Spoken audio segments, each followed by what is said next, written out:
today we start with the double circulation. Double circulation is the heart is pumping the blood, as you all know, and the blood of our body, it enters twice in the heart to complete a single circulation. Now see in this diagram, to complete a single circulation, the blood enters the heart twice.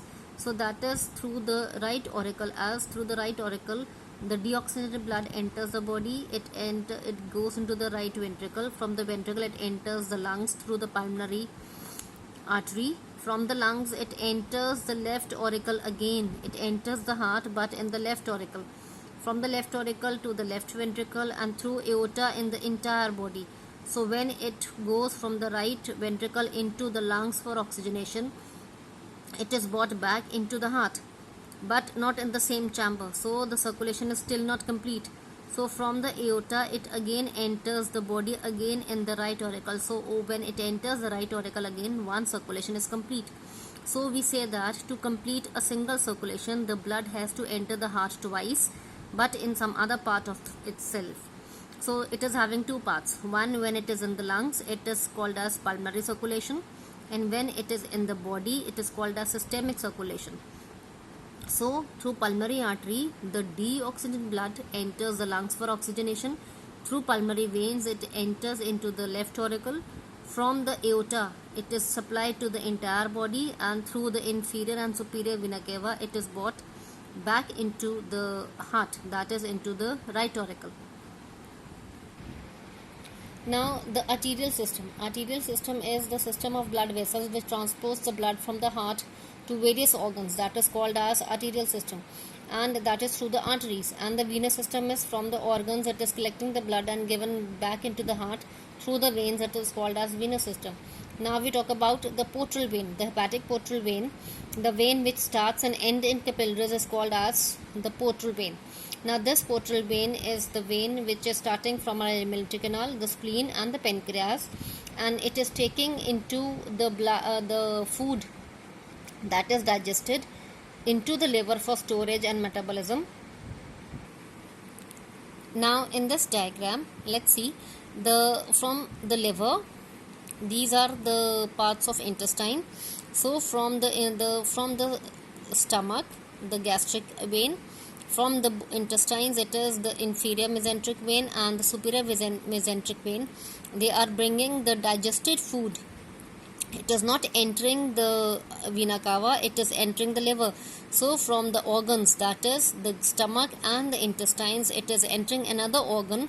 That means it is starting in capillaries and ending in capillaries in another organ in the liver. So we say that as it is ending in the liver, not going into the vena cava and pouring the things into the heart, because this from the intestine and the stomach, the digestion is complete. So the blood which leaves these two organs is having full of digested food. So the blood over here has to be taken to the liver, so that the excess of food can be stored and metabolism can be there, and it can regulate the content of sugar and the other food components in our body. And then the blood which leaves the liver, that is through the hepatic vein, is pouring the part into the vena cava, so that the blood is having the normal pH with all the buffers and salts. Now from this diagram, let's see about the main blood vessels which are present in our body, the major ones we talk about. As from the heart, we can see this is the part of the aorta which is going up, that is the aortic arch, which is supplying the blood to the upper part of body, and through the dorsal aorta it is given to the lower part of body.